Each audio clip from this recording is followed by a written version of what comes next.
Hello, ladies and gentlemen, I'm your host, Locum23. You're joining me for Choices of Stories You Play, Haunting of Braidwood Manor, Chapter 3, Lock and Key. As you stand facing the mysterious door deep in the heart of Braidwood Manor, you feel cold fingers gripping your arm. Ah! You roll in a panic, shaking off your attacker. Get off of me! Sorry, Miss Hannah? Simon, you really have to stop scaring me like that. I didn't mean to. You take some rapid, calming breaths and regain your composure. I know, I just didn't expect that. What are you doing out of bed anyway? I'm thirsty. Simon, what's behind the door?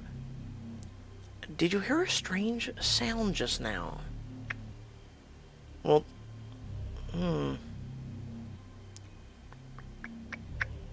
obvious question, why not? What's behind the door? Simon looks suddenly uneasy. I don't know, but Eleanor says not to go near it. And we're never, ever supposed to unlock it. Do you have the key? Simon pulls a burnished antique key out of his pocket and holds it out for you to see.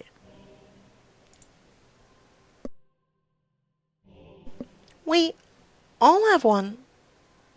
You turn your attention back towards the door and notice that there are 4 locks keeping it shut. 4 keys for 4 locks. One for each of the Waverleys. I'll just have to get my hands on all of them if I want to find out what Eleanor's hiding. Miss Hannah, why are you out of bed? Oh, I was just sleepwalking. Can you promise not to tell Eleanor about it? It'll be our little secret. Okay.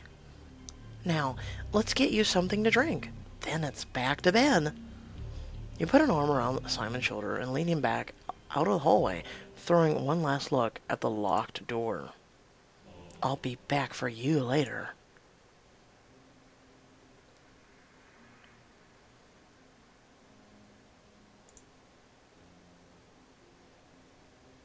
The following morning, you wake in the guest bedroom of Braidwood Manor and get dressed for the day.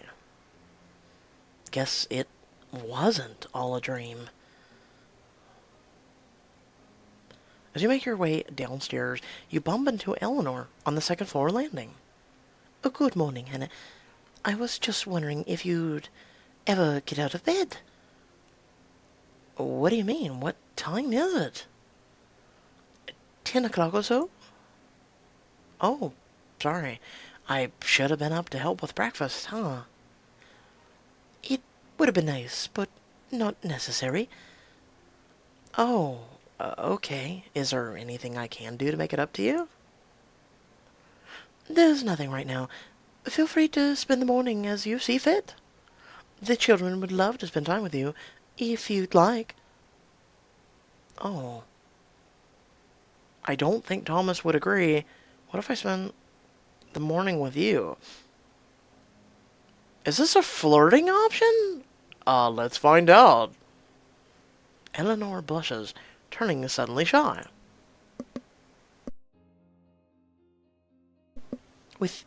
With me? Oh, well... sorry, I didn't mean to make you nervous. You didn't make me nervous. I find that hard to believe. Eleanor's blush deepens further. It's okay, Eleanor. If you don't want to spend time with me... that's not at all. It's just that... Just that one. I have to go. I'm sorry. Eleanor hurries up the stairs past you, her long skirts fluttering behind her. You continue downstairs and step into the parlor, where Simon sits on the floor, poring over a wood-framed case. Morning, Simon. What's that you got there? Good morning, Miss Hannah. Here, take a look. You lean over his shoulder and see that a case is full of glittering butterflies, jeweled beetles, fuzzy moths, all affixed to the backing with tiny pins. Oh, wow. Is this your bug collection? Insect collection, and yes, it's mine. Did you catch all of these? All the ones that are native to this region. Father brought the other ones home for me when he traveled. See the scorpion? She came all the way from Egypt. You must know a lot about bugs, huh? Sorry, insects. I know everything about them. I've read almost all the books in our library. When I grow up, I want to be an etymologist. Wow, big word. Thanks. Do you like insects? Do I like insects? I think they're fascinating. I don't mind them dead. I think they're fascinating. When I was your age, I spent hours watching ladybugs and roly-polies in my parents' garden. This is true of me, too. Why did you stop? I don't know. I guess I grew up. How sad. I hope that never happens to me. Damn, a moment of deep reflection for myself as well as I myself have stopped watching roly-polies. Simon. What? What's wrong? It's nothing. Never mind. Look, there was actually something I wanted to talk to you about. Is it about last night? And the door? It is, and more importantly, that key you showed me. What about it? Do you think I could maybe borrow it? Simon looks uneasy, and his hand goes to his pocket, where you know he keeps his key. I don't know, Hannah. Eleanor said not to unlock the door. Simon, I need to know what's behind the door. I'm not gonna unlock the door. Then why would you ask for it? He ain't stupid. What if it's something scary? What if it's a ghost? Then I'll find a way to deal with it. Better than being afraid, right? Maybe, but still, Eleanor said... Oh, look, Simon, I wish I could explain this better. All I can say is that it'll all make sense one day, I promise. Well, okay, I'll let you borrow my key. On one condition. What's that? Simon taps a blank space in the row of gray and brown moths. See this? This is where I'd put my Oh Mother of God spelling. Op- Operathurma brumata. If I had one. Opera what?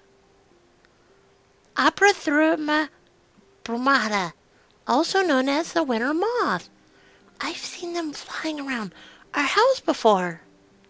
But only one up in the attic.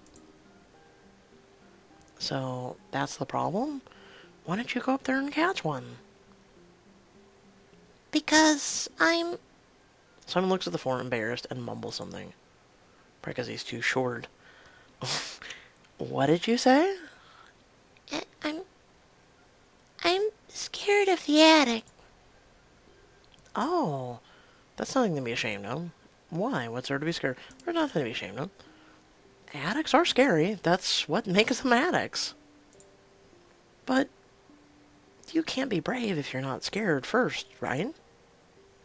You're right. But I'd still like you to come with me. Just in case.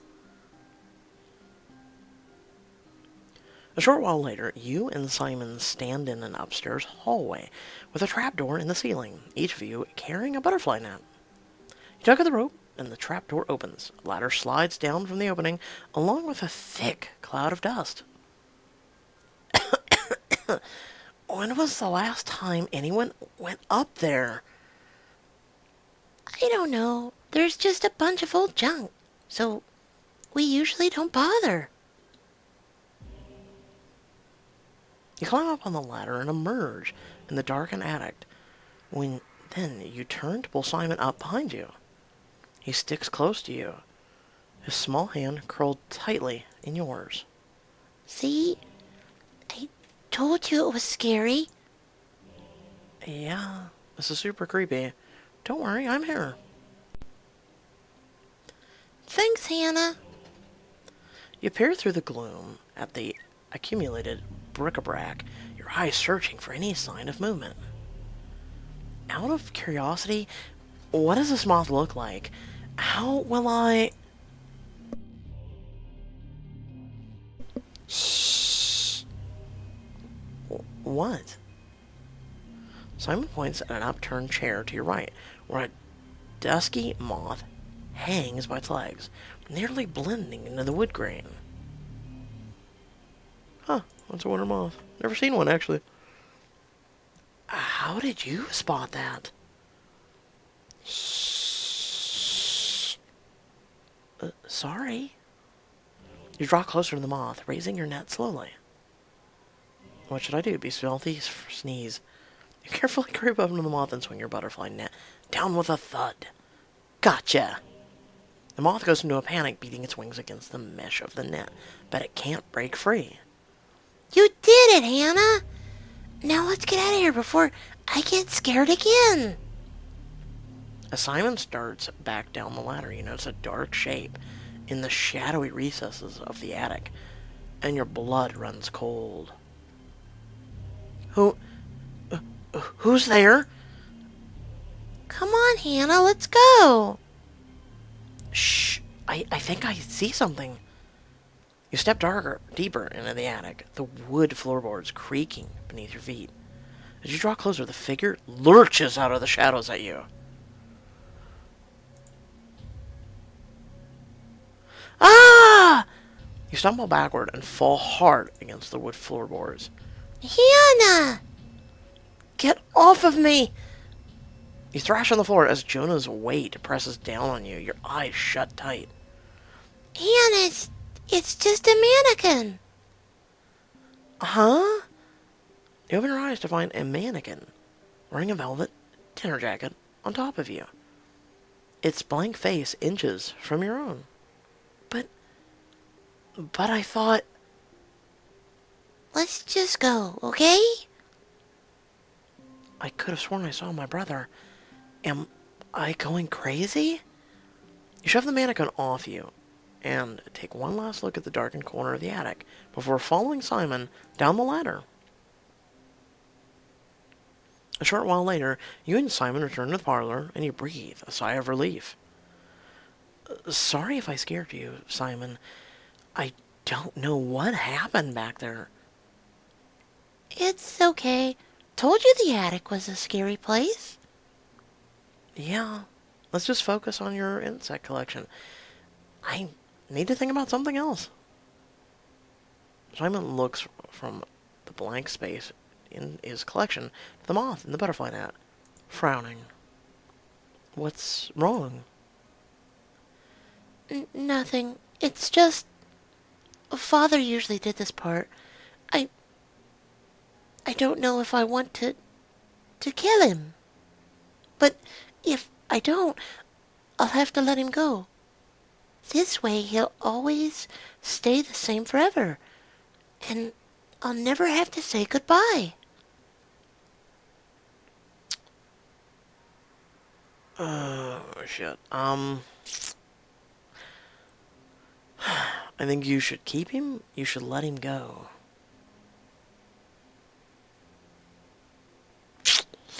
It's a tough one. Because he's trying to complete his collection.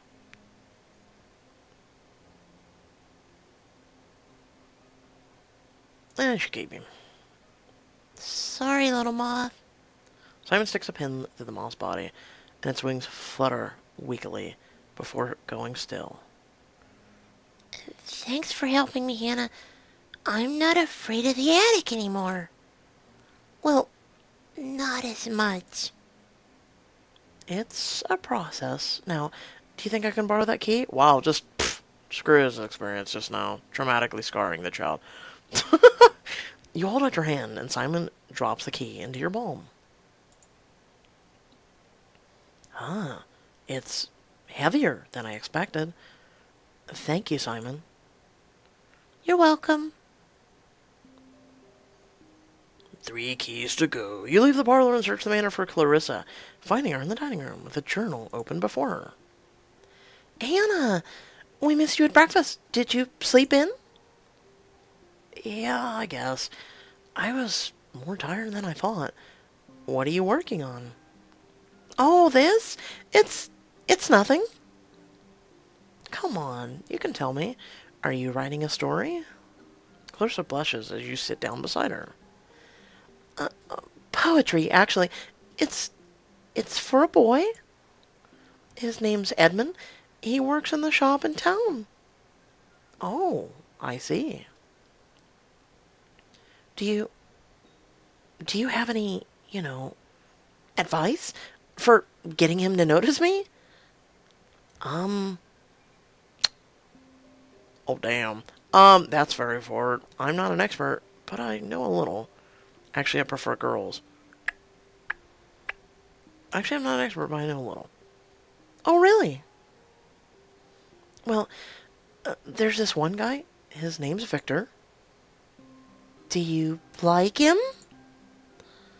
I I think so. It's just maybe not the best time. You know what I mean? Not at all. Life is short, Hannah. Why waste it wondering what could have been? Speak for yourself. Hey, at least I'm trying.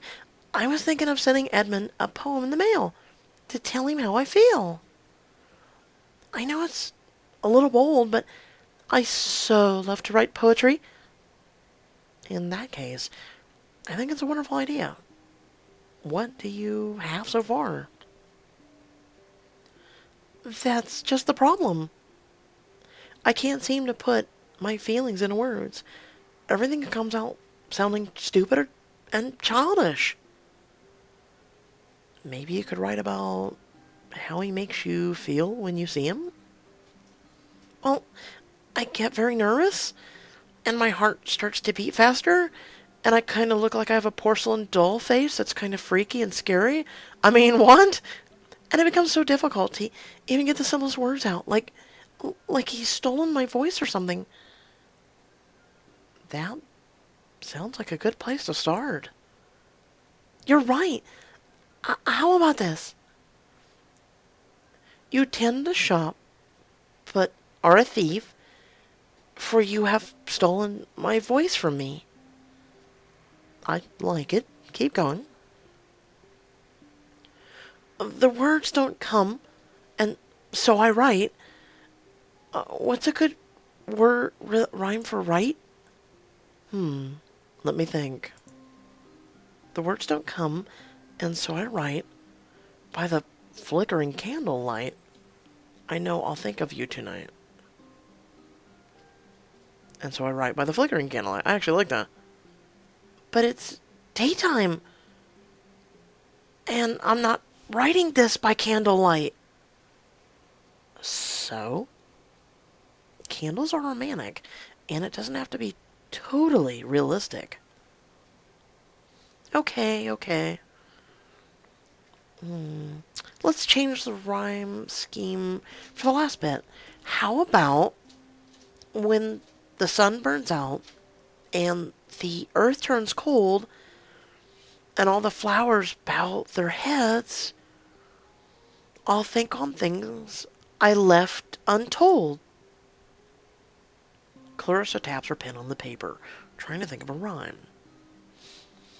I'll think of what I left untold and all the words that went unsaid, like how much for a loaf of bread? I'm not gonna lie, that actually kind of rhymes. Like on all the words left unsaid. There you go. That's great. You're so good at this, Hannah. Hardly. You're the poet here. I'm just helping. Let's see what you've got. Read it back to me. Clarissa holds the journal out in front of her and clears her throat.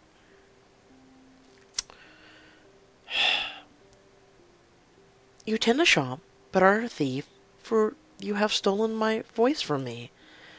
The words don't come, and so I write by the flickering candlelight. When the sun burns out, and the earth turns cold, and all the flowers bow their heads, I'll think of what I left untold, and all the words that went unsaid. So what's next? Well, I either mail it, or I get nervous and throw it in the fire.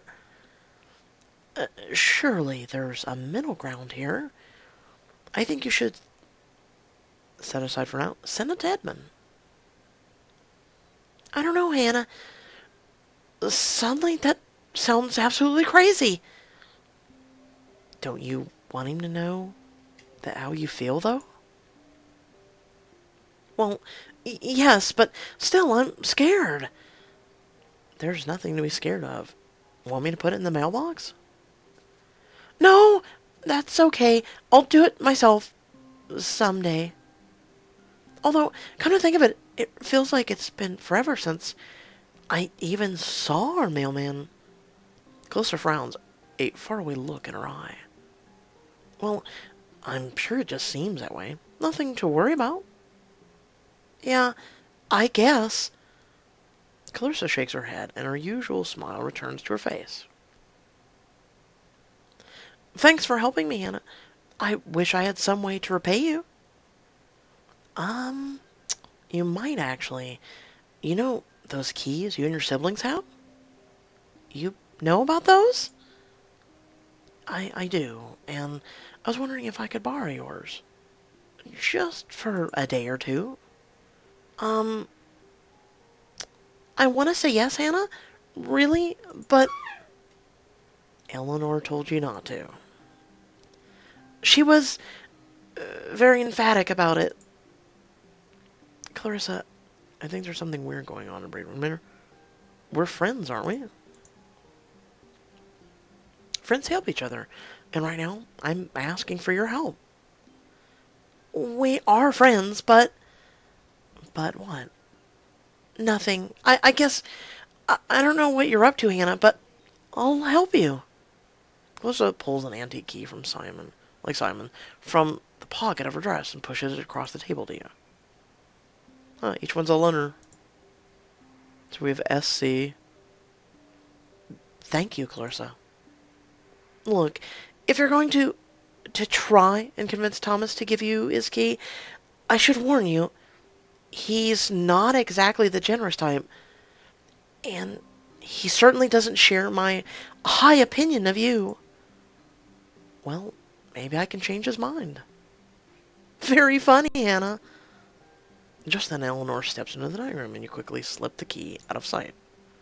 Oh, hi, Eleanor. Eleanor narrows her eyes suspiciously. Someone looks guilty. What have you two been up to? We were just writing poetry. Hannah was helping with a poem I'm working on. That's wonderful. I didn't know you were a poet, Hannah. Neither did I, actually. I suppose we all have our secrets. Hannah, would you come with me for a moment? Of course. You follow Eleanor out of the foyer, where she pauses before the manor doors. Hannah, about this morning. I'm sorry I ran off. I didn't expect it. That's all. Don't be sorry. I'm the one who should apologize. I didn't mean to make you uncomfortable. Eleanor looks over her shoulder at you, a slight smile curving her lips. You didn't make me uncomfortable. Before you can reply, Eleanor throws open the manor doors and strides out into the wintry landscape beyond. You hurry to keep up. Where are we going? Nowhere in particular. I just wanted to take a turn about the grounds and thought you might like to join me. Was I wrong? No. You walk alongside Eleanor down the front steps of the Braidwood Manor, the snow falling gently around you. Wow, it's so beautiful out here. Eleanor looks up at the sky and nods. A snowflake lands in her hair, then stays there, unmelting.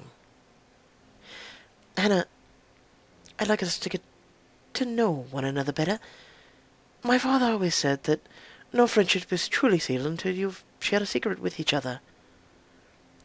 Perhaps we can do just that. What do you think? I'm done. I'm uninstalling. I'm done.